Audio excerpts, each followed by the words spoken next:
Hello YouTube, we're going to try to fix this. Heavy weld washer to the stern.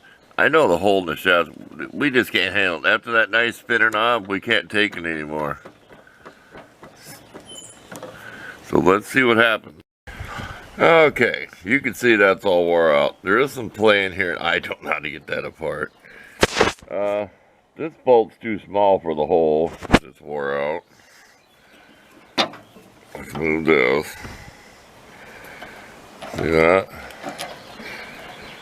Got some nice blankets and stuff here to lean on. So if we don't drop the bolt again, we can drill it out to a 3/8. That's a 3/8 bolt. If we can reach in here with the drill. I should have fixed this when I had all this apart. It's one of the things that got put off.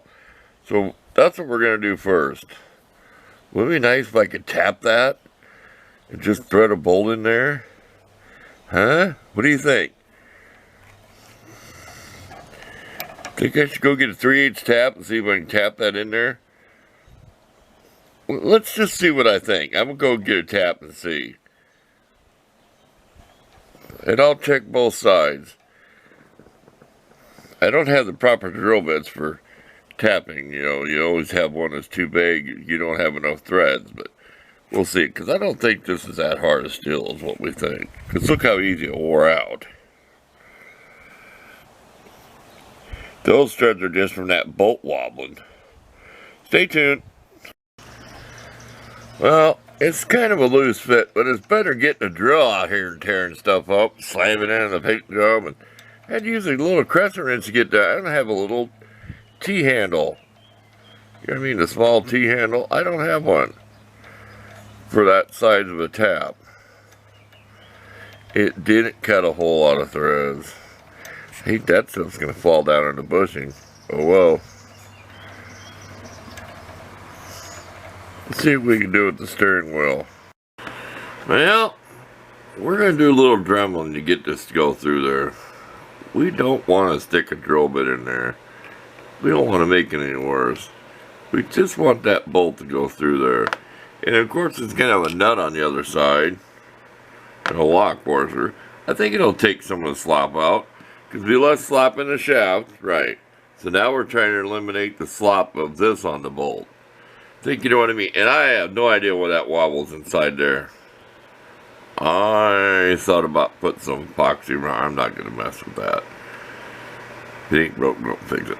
So we're going to take our Dremel and do a little bit of work. You can see how many years of abuse that was. I don't even think I'm going to put a flat washer on it. I mean, what good's it going to do? I mean, it had the bolts big enough. Keep it simple. Let's see what happens.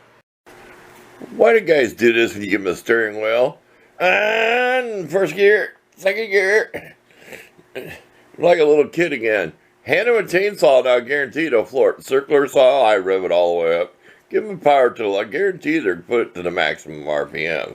Don't lie, you've done it. Well, it is better. You still got this play, right? But this play's gotten better.